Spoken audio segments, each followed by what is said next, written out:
Yeah. When, and especially when you talk about immigrants, when immigrants come, wherever they go, they come with a particular mindset that we are coming to build a life. Mm-hmm. And come what may, we are going to build a life, because even if you have to go back home at some point in time, you're not going back to the condition that you left.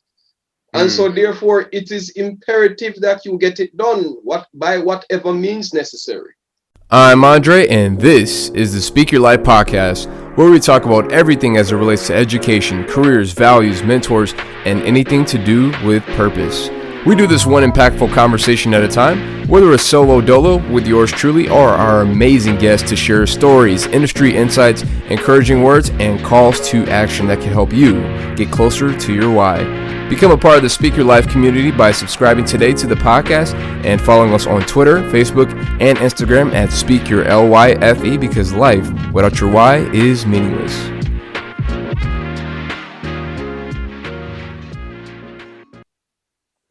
All right, ladies and gentlemen, today's special guest comes from Manchester, Jamaica. He graduated with the university.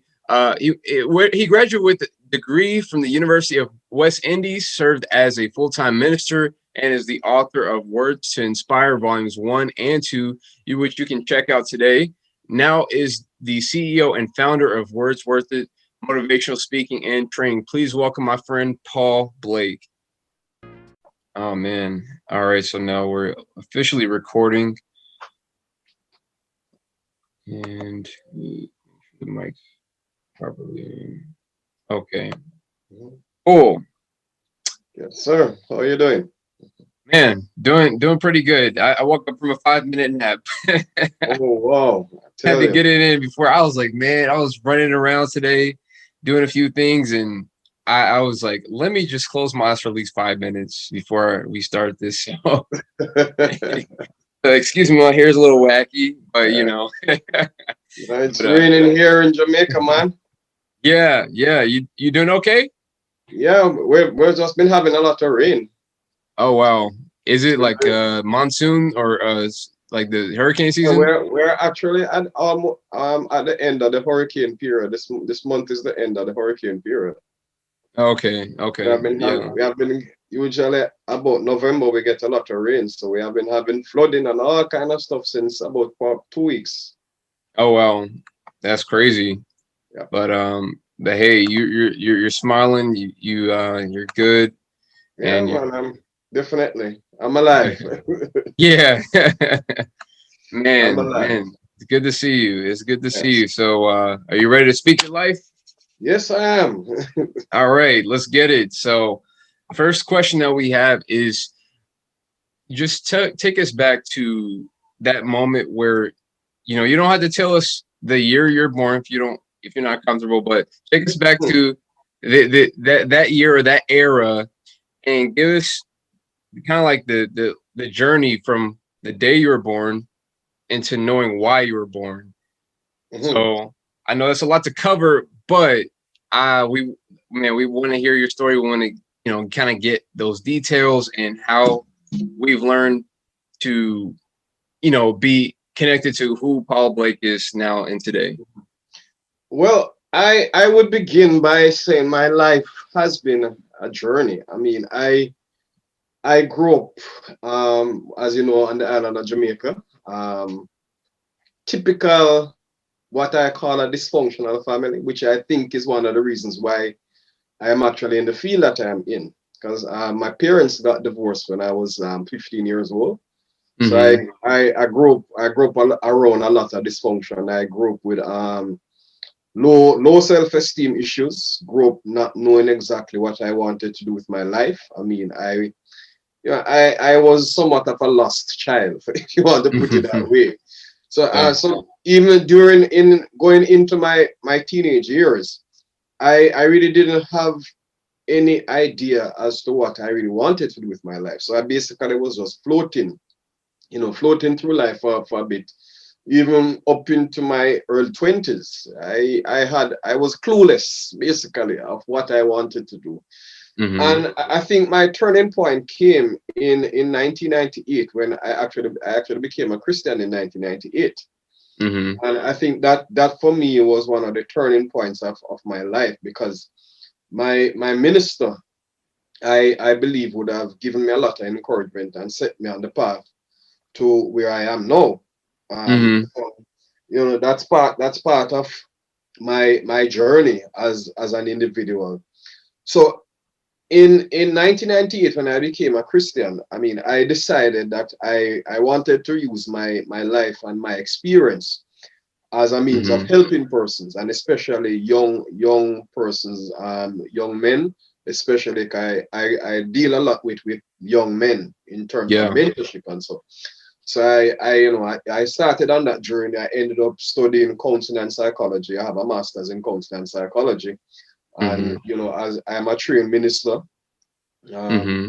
have my first degree. My two first degrees are in theology and religious studies. And Yep. so, it set me on that path. And then I ended up in writing. I decided to put my journey into book Mm-hmm. form. And out of that experience, I have today 3 books. Actually, I have 5 because I've just published 2 more. Mm. So I am, on the journey of helping Man. persons to really maximize their life, maximize their existence, to Yeah. find their passion and purpose. Because one of my mantra is that I believe that all of us are here for a purpose. We are here because God placed us here on earth to fulfill the purpose that He has given to us. And the unfortunate thing is that many persons don't know how to find the purpose that God placed them here for. You know, Mm-hmm. I believe that all of us must be driven by a Yeah. passion to do something. I don't think that we are here just to exist. Yeah. I believe that after we have left this earth, we are all supposed to make a mark, just for being alive. And that is part of who I am as a person. And I've always said to persons that if what I'm doing doesn't even put any money in my pocket, I would have still lived a very satisfied life, knowing that I have helped to change somebody's life. And that for me it makes the journey worthwhile. Makes the journey Mm-hmm. worthwhile. Mhm. Yeah. Yeah. Yeah. And so you've done a lot of things. You've got into ministry. You've been all over the place doing business. You've Mhm. been, you studied, you've got your degrees, and now you are a writer, you are a speaker, and you have Mhm. there's a lot of things attached to who you are. Yes. And walk us through that moment where you realized that this is what I really want to do. Like the speaking thing, this writing thing, using my words to encourage other people, using my words to inspire people. Walk us through that moment. I describe that moment this way. This is actually the only thing that I would do every single day, getting up and not getting paid for it. Mm-hmm. Even if I wasn't getting paid, I would still get up and do it every single day and give it my all. Mm-hmm. I love to see people's lives transformed. There is no greater feeling than standing before an audience, and you are speaking and you see somebody in the audience just get it. It's Yeah. like it's Yeah. like a light just goes on in their face when you say something, and it hits home. Mm-hmm. And because it hits home, then immediately what you do is that you begin to start changing them. And for me, that is my what I call my oh moment, where Mm-hmm. you look at somebody who might has been in the same place that I was, not being sure of who they are, suffering even from some of the same things that I would have suffered from, like low self-esteem and low self-worth. And just to know that you are able to touch them in such a way that they begin to discover who they are, right? Mm. Is almost as if somebody who has a burden carrying, and because of something that you say, they begin to shed the burden that has been on their shoulders for a while. And because of the words that you speak, they begin to move towards finding passion and purpose. And that for me is very satisfactory. Yeah, I mean, this is the only thing that I've done. I mean, I am 47 years old. So I have had Mm-hmm. I have many jobs. I've been working since I was 18 years old. So Mm-hmm. I have changed jobs many times. I've changed career path many times. And where I am now is the only thing that I would do for the rest of my life without no complaints. Even if I'm not getting paid the money that I'm worth, I'm fine with that. But changing people's life is where it's at, because somebody, was able to tap into my life and help me to discover my purpose. And I think because of that, the onus is on me to give back as much as I can. Mm-hmm. Yeah, yeah. So when growing up, you had like a mentor, like in high school or college? No, my mentor actually is my minister, my first Mm, minister when I became a Christian, was Carl Powell. okay. He was the one that first said to me, outside of my parents, that I had something great in me. And Mm-hmm. he was the one that fostered that. He was the one that watered it and allowed it to grow Yeah. by even allowing me to do some of the things that I thought that I couldn't do. I mean, I remember that he was the first one that put me around the pulpit to preach. Wow. And I remember I spent about 2 weeks writing a sermon. Mm-hmm. And when I went to the pulpit, the sermon was done in 5 minutes. And Wow. I was standing at the pulpit not knowing what to say after 5 minutes. And Like I'm supposed to be going for 40 more minutes, but I don't know what else to say. so I was stuck, and he was the one that said, keep going, because you're doing well. And he says five Mm-hmm. minutes is where it starts. Mm-hmm. And he nurtured it, and he told me what to do, what not to do. And he was the one that told me that he thought that I was good at dealing with people. And Mm-hmm. so so he I think I would say he's my biggest mentor. Even Good. to even today, right up to today, he's still my mentor. And I've Wow. I've left that congregation over 20 years now. And Mm. he's still somebody that I call and bounce things off and ask him advice. So he, for me, is my mentor. Mm-hmm. Yeah. And you know, with your name and the lineage you have with your son, I think it's perfect that you're in ministry. Your name is Paul. Your son's name Mhm. is Timothy, and the Yes, that relationship was is. not, that was done actually deliberately. So Racket and myself, we wanted a name for Timothy to reflect, to Mm-hmm. reflect something positive, to reflect a godly character. And Mm-hmm. because my name was Paul, we decided that Timothy was fitting. And so it is Mm-hmm. also a part of helping him to chart his own direction in terms of his life, because his name means something. Mm-hmm. And it's actually something that I strongly believe in, that people, you ought to name your children with names that reflect who you want Mm. them. Yeah, I definitely believe in that. I think there's a lot of parents that just they're like, oh, what's popular or who's my favorite artist? Yeah. Who's Yeah, true. as long as there's name the name is not Hitler, we're good. Like we'll name it anything with it. So Yeah, man, I think people, your name is supposed to reflect who you want to be. yeah, yeah, yeah. I definitely.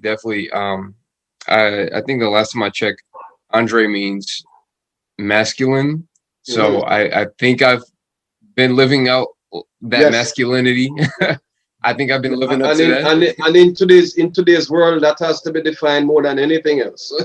Yeah, yeah, that's true. That's true. So, so yeah, name is important, and the way that we carry ourselves is also important because, Mhm. you know, there's expectation that we have a lot of times when we're from birth to growing up as a child, and remind me if you're where your placement is in your like amongst your siblings. Are you like the I'm oldest? actually the first of five.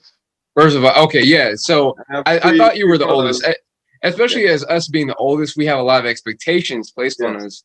So having a good name and having those expectations, it can be an encouragement to doing great things, or Hmm. sometimes for others it can be overwhelming and it could be a burden for Yeah. all the True. pressure that they face. by having a good name or having uh, been the first child born or the only child born. Mhm. So that's a lot. So no pressure on Timothy. No, I think that my life experience has helped me to be a better parent, a better father, because Mm-hmm. I am able to to not be unrealistic towards Mm-hmm. in terms of nurturing him. As a matter of fact, let me, as far as I'm concerned, my vision for Timothy is for him to be the best that he want, what he wants to be. And Mm-hmm. it is, yeah, I can help to steer him in a direction, but Yeah. I will never force him to do that which he doesn't want to do. Because Mm-hmm. I think that we are placed here on earth to find our own path. And my duty as a parent is to help to nurture him, not to force him to do something. I Yeah. mean, anything that he wants to do, as long as it's not immoral or illegal, I'm fine. That's funny.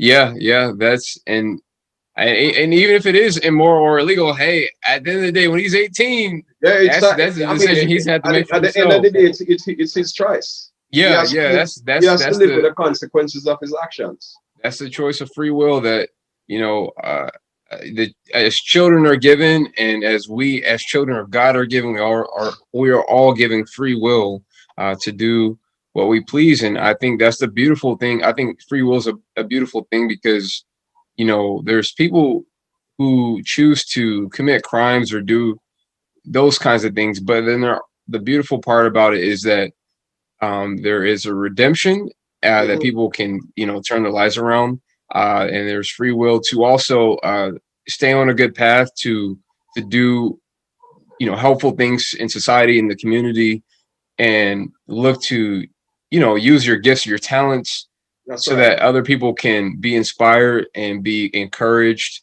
to get out of like whatever place they're in. Maybe they're in a really bad place in life. Maybe they're having depression, and maybe a word that came from Paul, maybe that was in your book, or maybe something that you spoke was something that uplifted them. It was all because you chose this path that nobody forced you, not even God himself. He allowed you to choose, but it's something that you were passionate about, and somebody felt Mhm. that love that you displayed in the words that you wrote or said, and were able to be pricked or just stricken by those things. Yeah, yeah. That that's the beauty of humanity in terms of our Hmm. choices. Yeah. At the end of the day, wherever we end up, Hmm. it's a matter of choice. You could be born in the worst of conditions. It doesn't Yeah. mean that you have to die there, Yeah. right? Yeah. Yeah, you could also be born in the best of conditions. It doesn't mean that you have to stay there either. At the Hmm. end of the day, choice is important, and I strongly believe in in mindset. Mm. Uh, Hmm. I believe that one of the reasons why many persons don't maximize life, Hmm. yeah, it has a lot to do with mindset. Uh, Hmm. if you tell yourself that you can't do something, then by that's how it will turn out. You will never be able to move from one place to the other if you keep telling yourself that you can't do something. And we have so many examples of persons who have defied the odds Hmm. and have swum against the current and have made something of themselves and become people of purpose. And when you look at their circumstances probably would have dictated something else. Hmm. When you look at their life experience, their circumstances, where what they have attained, it really doesn't add up. And when you look at them, a lot of it has to do with their mindset. So Mm. even in my writing, I speak a lot about mindset because Wow. I believe in the power of the mind. Hmm. The mind is the most powerful tool that we have at our disposal, and Yeah, it's also our worst enemy. it is. That is Mindset is important. nothing but truth. All of my writings, every writing that I've done, I speak a lot about mindset because I Mm. know I know what the power of the mind can achieve. Mm. Mm. Wow. Wow. Going back to what you're talking about, we were talking about like, it doesn't matter where you're born. It matters about what you decide and your decisions and choices in life and where you end up. I always heard this quote that said, born looking like your daddy, dying looking like your decisions. And I'm like, woo, poetry. Yeah, Oh, true. man. Yeah, that's true. No, that's Yeah. powerful stuff. That's Yeah. powerful stuff. Powerful stuff. Yeah. You know? Because, it doesn't matter. You could be, born out of poverty and you can end up a successful person. You That's could be right. born maybe in a palace and end up in the slums. That's right. So you just don't know. And because of that, you can't predict what life brings, pandemic, death, whatever. You can't predict these things, but it's really about how you react, how you respond to things. That's what really counts. And that again goes back to mindset, it goes back to decisions and choices that you talked about earlier. And I think a lot of people out here are just, maybe they are, maybe they're living in fear because maybe they had a moment of failure before, or maybe they, I don't know, they saw to do something, they had a goal or something in mind, a dream, and then something got in their way and they just didn't know how to get around it. And To those persons, yeah, I how would you address those people? That's what I I meant would to just ask. one question. One question. Show me one person in this world who has ever had success who has never failed. Hmm. Every successful person in this world has failed at something. Failure is a part of life, Yeah.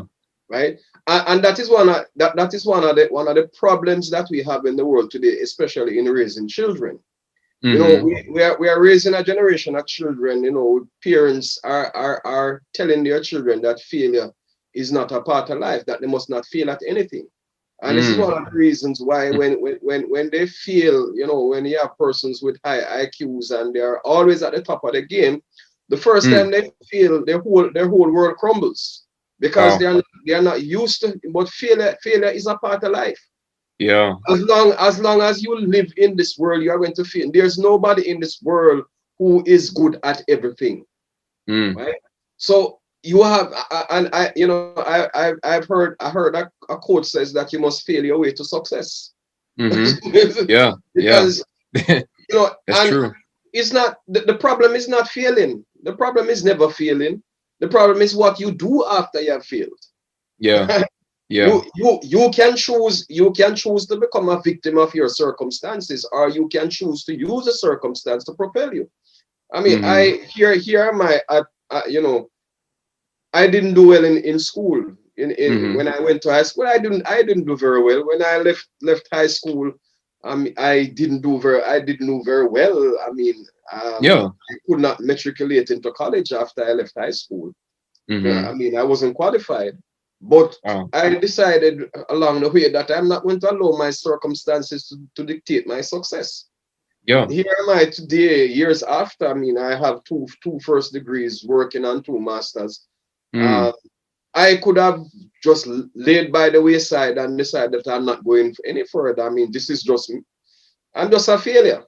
Mm. I Yeah. mean, I could have made that choice. I could have said to myself that, you know, all the people before me, I am not as good as they are. They are in a much Mm-hmm. better place than I, better opportunities. I could have made all of the excuses, but I chose not to do that. And Mm. and you'll find that, persons who refuse to accept their circumstances will always find a way to propel themselves, right? Mm-hmm. We don't control the circumstances of our lives in terms of how we are born. We have no control over that. Wow. But you don't have to dwell there, right? Wow. There's always a choice that we have, and we can't allow the excuses to become part of who we are.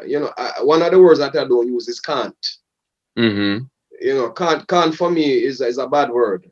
Yeah. Because Yeah, yeah. Can't has never achieved anything. The minute Mm, you tell yourself that you can't, mm-hmm. then you have defeated everything else. Yeah, that's And true. we have heard so many stories of persons who refuse to say, that I'm going to give up, because giving up is not an option. Nope. Until the day that we die, there's always somewhere else to go. Mm-hmm. Yeah, I agree. I agree. Yeah, this, you know, I think there's a lot of people out there that, that, I think people when they live in different countries, they have like maybe different mindsets. And I think, and I've observed immigrants who come to America, and I observe Americans who grow up in America, born and raised. And I Mm-hmm. think there's a difference in education and appreciation for it. And the reason why I say that, and there's like some study I read, it was talking about the like the average immigrant has more education, and they tend to work in higher salary jobs than people Mm-hmm. who already were born and raised here in America.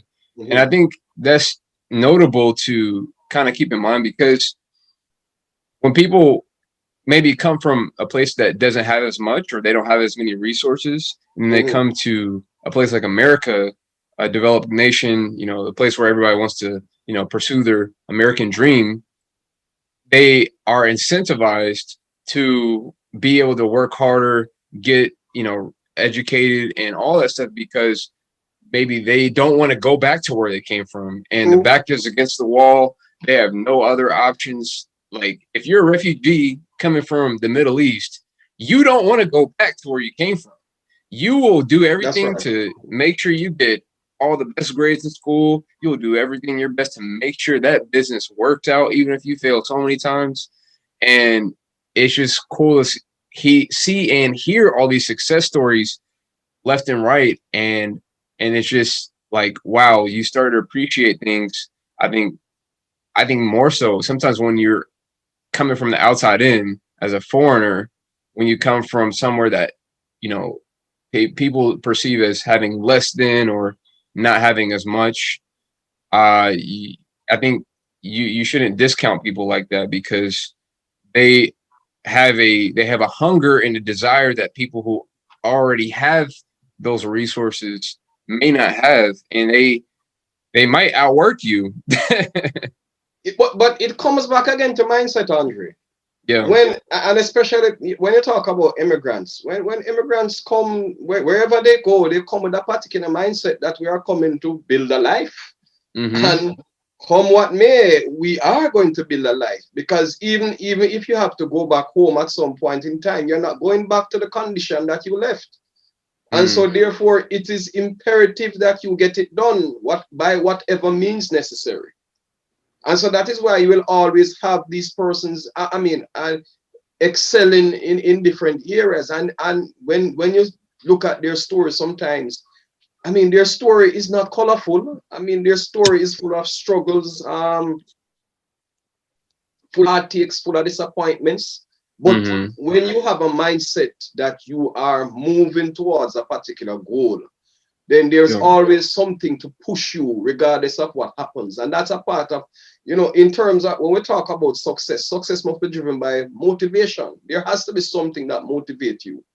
There must be something greater than even yourself sometimes that is going to motivate you.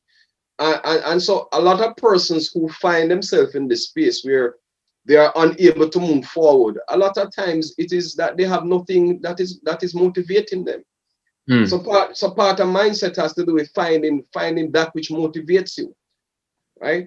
And Mm-hmm. it comes back again, and I think, Jesus says it very, very well. Jesus tells us that, whatever, it is not what goes into a man that defiles him, but what comes out. And he wasn't talking about food. That leads to the mindset, right? Mm. Because and as I said earlier, our minds can either be our greatest benefactor or our worst enemy. Mm. Mm-hmm. Yeah. Yeah, man, that's so true.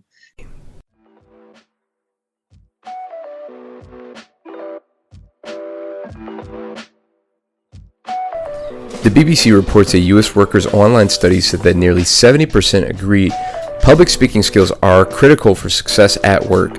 Maybe you are a student looking to become a prime candidate for that internship, or might I say full-time position, or maybe you have already been in the job market for some time now and you just want to stand out amongst your coworkers looking to get that raise you feel like you've been passed up for too long now. Go to speakyourlife.com/private-lessons. That's speakyourlyfe.com/private-lessons. Again, that's speakyourlyfe.com/private-lessons to become a better communicator tomorrow by signing up today.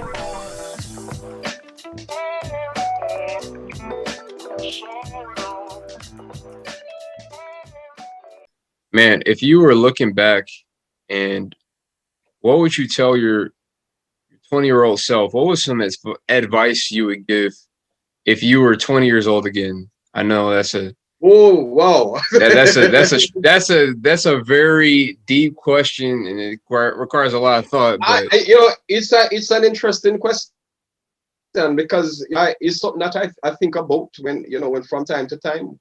If I could revisit my 20-year-old self, I would tell my 20-year-old self that there's absolutely nothing that you can't achieve. And I have lived that.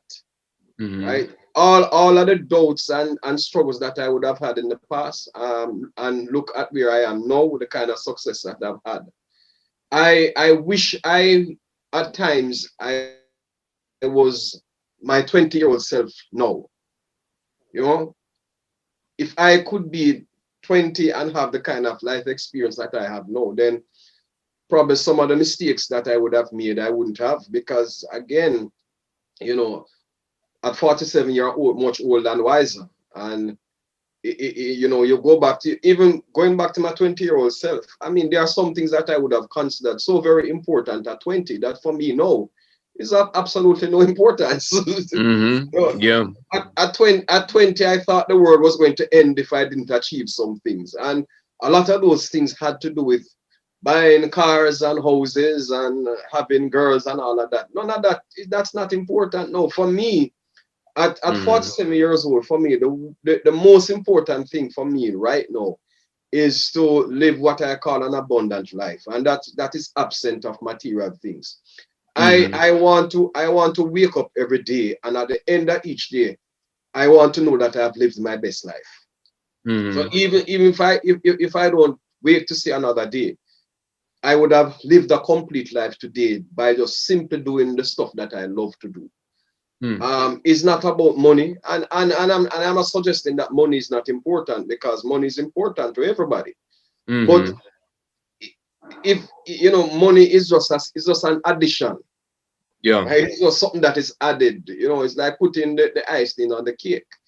Yeah. But it is, seeing change in people's lives, adding some kind of good to the world that is around you, giving people hope.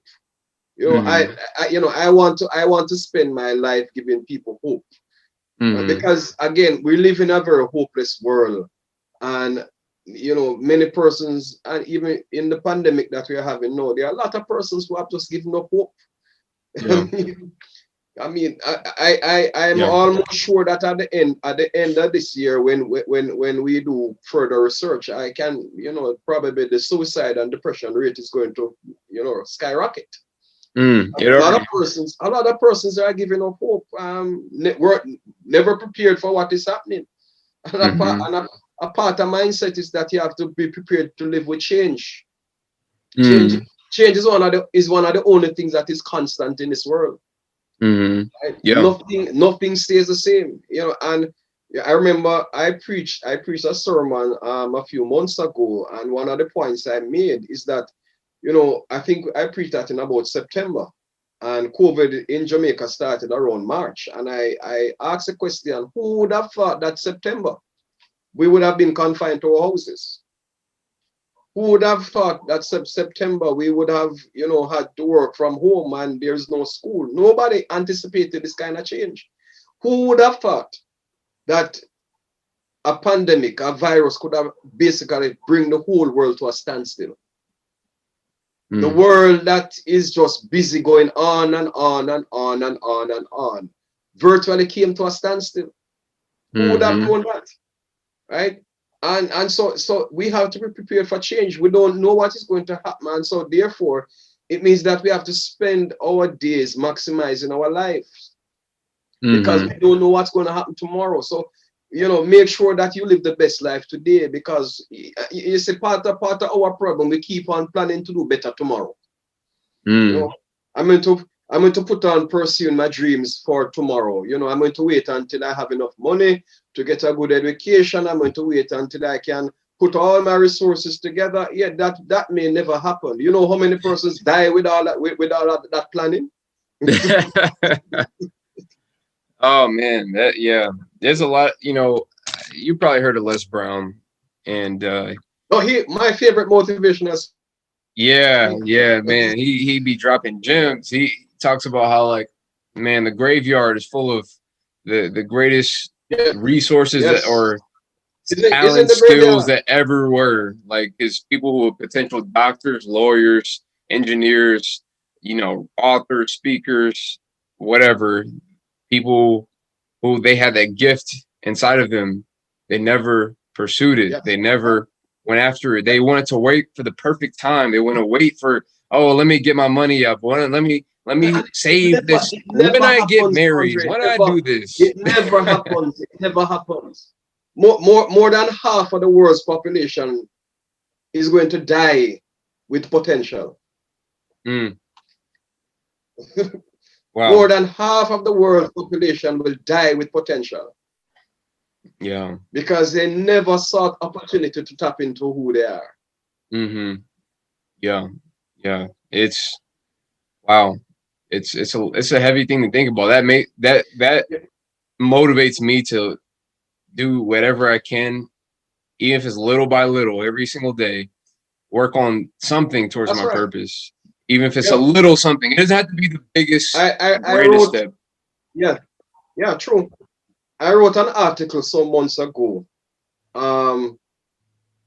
speaking about investing in other people's lives. And you see it a lot on social media. We spend so much of our time investing in other people's lives, looking at what other people are doing, what other people are achieving, admiring other people's greatness and all of that. We spend our waking moments doing stuff like that. What about us? Aren't we as great as the people that we admire? I mean, aren't we as gifted as the people that we lift up on a pedestal? Why should I waste my entire existence admiring somebody on social? And I am not suggesting that you must not lift up people and big them up. Fine, that's all right. Yeah. I don't want to spend my waking moments simply, trolling through social media and looking at how good other people are. What about my own greatness? What about my own passion, my own potential? I am here for a purpose just like everybody else. Yeah, that's true. Yeah, I think social media has gotten people caught up, and I don't know, it feels fun. There's a dopamine rush that you get when you're scrolling through Instagram, when you're getting likes on your pictures. But at the same time, I think it's very important that people focus. And one of my favorite musicians is Kendrick Lamar, and he's somebody that is probably one of the best. I'd say right now he's the best rapper alive, in my opinion. I think he's the best rapper alive, and not just just. I look at him as a poet, a true poet, and I know as a person who, you appreciate, good poetry and words like that. He talked about in one of the interviews, he talked about, like, why he doesn't get on social media. People always ask him, man, you should look at this. Oh, look at this beautiful girl over here. Look at this and this. He's like, all his friends are trying to distract him. He's like, no, man. He's like, I got to stay focused on this album I'm creating. Like, I got to make the best that it can be. Maybe I'll get on social media after it's done, but right now I'm staying focused. And so that's how we have to be whenever we're making that next book, or we're making music, or doing that next thing that we're doing. That's how we stay focused, because Social media That's is right. it can True, be a true. distraction, big distraction, detractor from your dreams. You know, one of the, and you know, coming from the perspective of a counselor, one of the things that I have realized over the years is that people some glorified lives on social media that are far from reality. Mm, Everybody's life looks better on social media. You mm-hmm. know, everybody's life looks more glamorous. You know, like they have it all put together while on, so because guess what, social media is a false impression, because what you do is that you post the best of everything. That's not reality.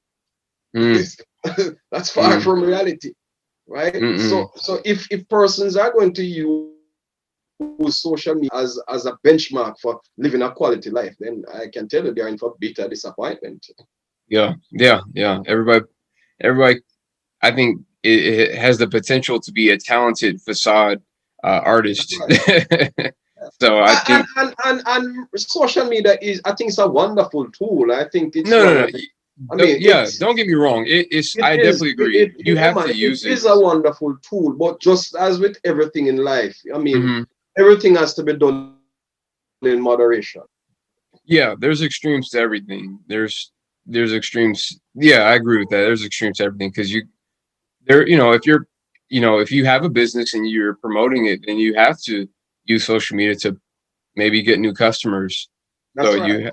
or connect with friends that you haven't seen in a while. So it does have its uses.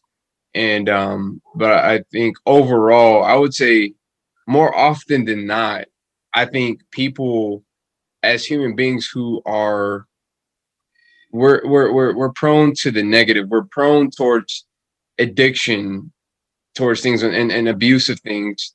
I think I Hmm. think more so than not, people tend to get addicted in a negative way and get attached more so than they use it for positive things. Yeah. If I'm just like judging it from an overall perspective, and I could be totally wrong, but that's just I don't know my perspective or my view. Have you ever realized that a good portion of the things that were created for our enjoyment, we have ended up using it to our own detriment? Yeah, And so social media is no different. yeah. It's just fanning the flames. It's Yeah, just fanning the flames that are already there. So that's right. That's right. but yeah, but like I said, it's a tool. Everybody, we use it, and I think it has its uses, and then also you have to be mindful of how much you use it. Yeah, But that's right. That's right. That's yeah, right. yeah, and so you know, uh, being from we talked about like business and stuff like that. Like, what would you say have been or what are some general challenges that you face?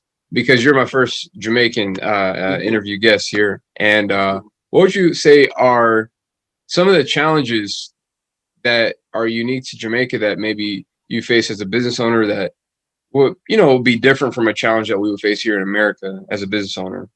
I don't think there's much difference. I think that the challenges are right across the board. Some of the challenges that I would Mm, have faced as a business owner, first and foremost, persons who don't want to pay you what you're worth. And I think that's a challenge mm, right across the board. And I've mm, had to struggle with that because some of the times, as practitioners, we doubt ourselves in terms of whether or not we can charge people for what we do, or should we charge them that amount.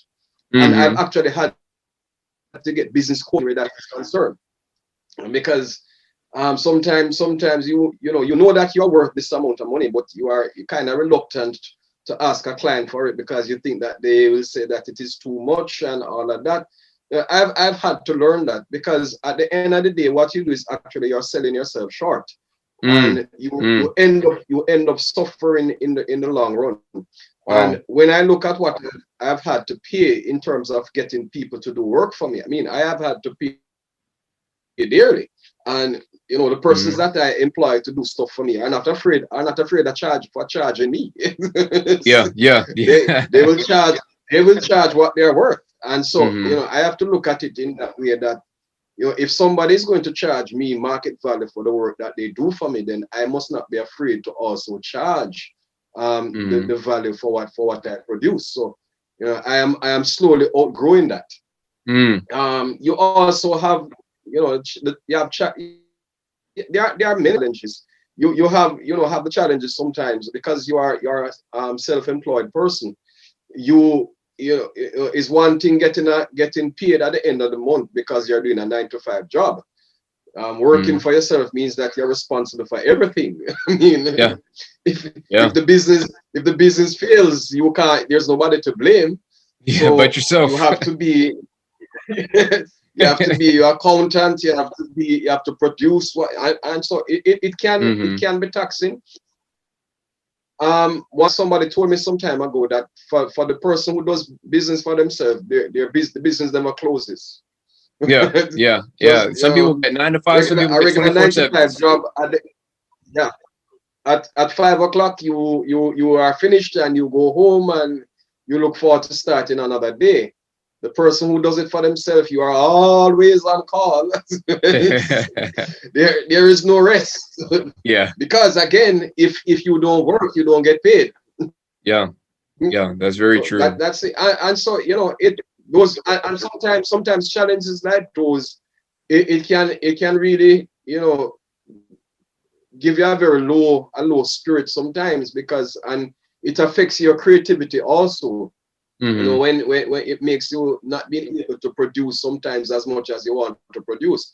And so, as I think, balance is very important. You can't allow yourself to become so overwhelmed, that because again, for persons like me in my field, Hmm.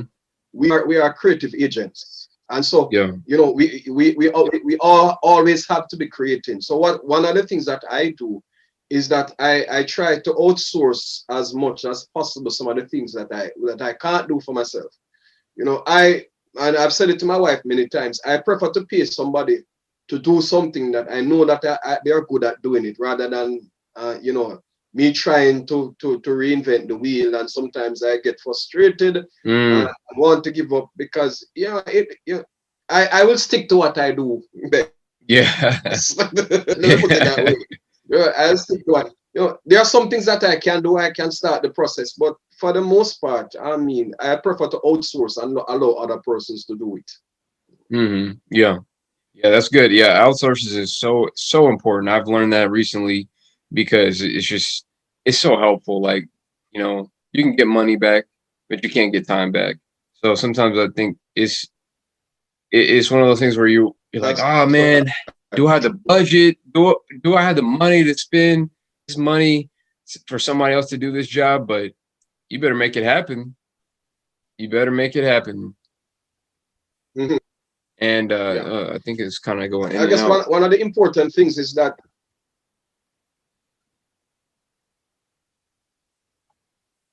Oh, okay, there we go. I don't know if it's my instability. Mhm. Okay. One of the important things that I've learned being in business for myself Mm-hmm. is that you must have a good team of persons around you, persons who you can draw on. And that is why networking is so important in business. When you're Yeah. in business for yourself, your network is very, very important.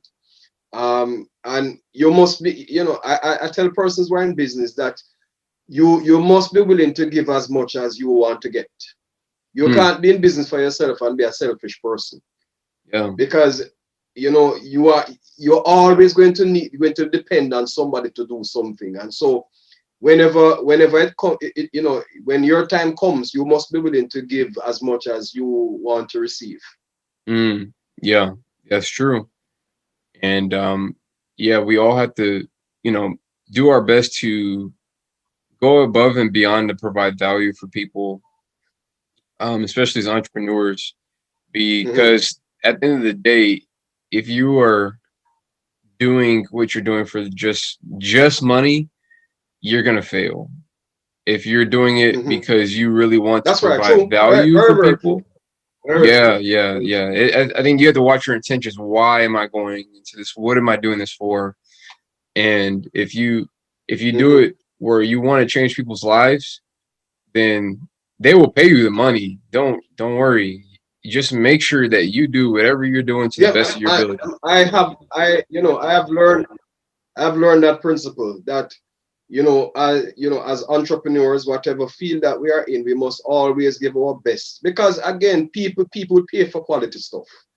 As Yeah. long as you're producing quality, I mean, everybody will not pay for it, but you have a niche that you can meet the need, and people will pay for quality stuff.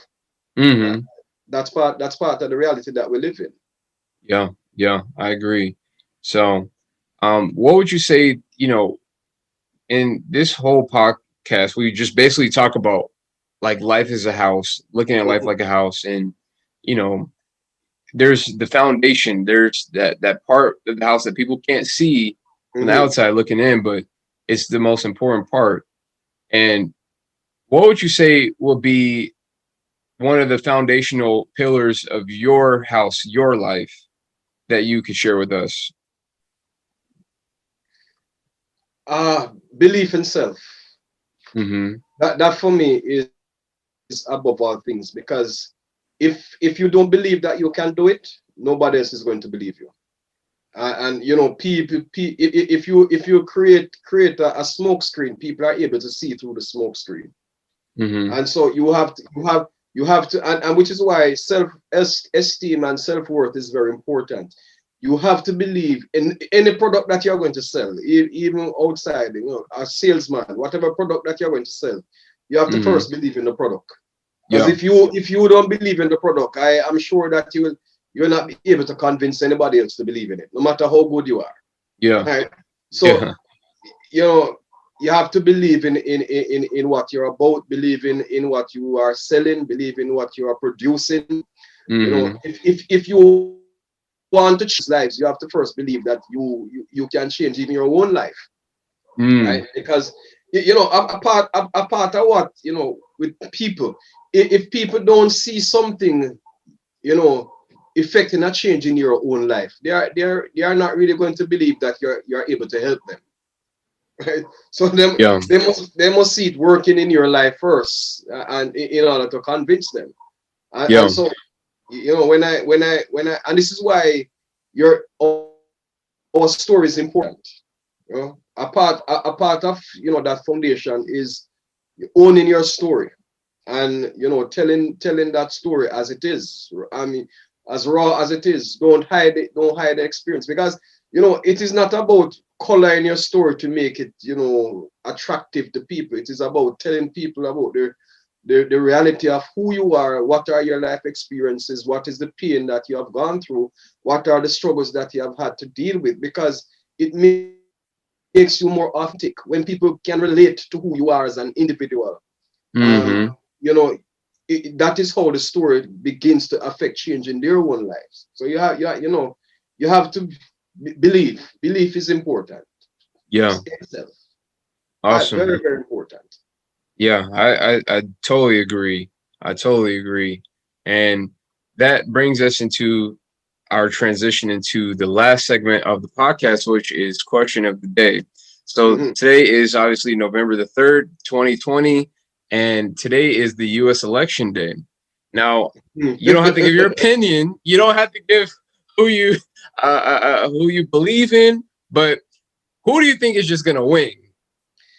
um, to be honest, Not necessarily who you want to win, but who you no, think is gonna win. based on what I'm seeing, it would not surprise me if Donald Trump wins again. Mm, It wouldn't be surprising for me. okay. Okay. Honestly, don't want that to happen, because I have several problems. Some of them I will not hear, but part of my Hmm. greatest challenge, I don't understand when you have a world leader who constantly dehumanizes people. Hmm. I have a problem with that. Mm, I don't care how much you turn the economy around. I don't care what you have done that is good, as long as you are someone who constantly dehumanizes people. That is where I draw the line. And mm, and for me, he represents that is what he represents. I mean, I have heard some of the comments that he have made, and I cringe when mm. I hear some of those comments. I Wow. cringe sometimes when I hear how he relates to women. I cringe when I hear sometimes how he relates to persons who are physically challenged. Yeah. I cringe when I hear him relate to persons who are considered minorities. I mean, that for me, it is the worst part of humanity for me. So Yeah. that is my fear. So I mean, he might have done some good things, but um I can't see through that part of it. That's just me. And anywhere in the world where you have people who constantly dehumanize other people, I can't. I have a problem. You know, it bothers me. It bothers me. Yeah. So I guess we'll see what happens either tonight or tomorrow or whenever they count the votes, and hopefully not take this to the Supreme Court. But we'll just have to sit back and see what happens. But anyways, thank you so much for being on the show. Be sure, guys, to follow Paul Blake. And you can find him on social media, Facebook, Instagram, and I think you have your link on there that shows where they can purchase the book, right? Amazon and stuff like that. Yes, Amazon, draft to draft. You can find it on all of those platforms. There are several platforms that's on. Yeah. We'll be leaving a link below in the description for everybody to check that out. Be sure to get your copy of one of his books. And thank you guys for tuning in. We whether you're on Spotify. Oh, there we go. So this one is 40 Days to Abundant Living. I want you to see it. Okay. Yes.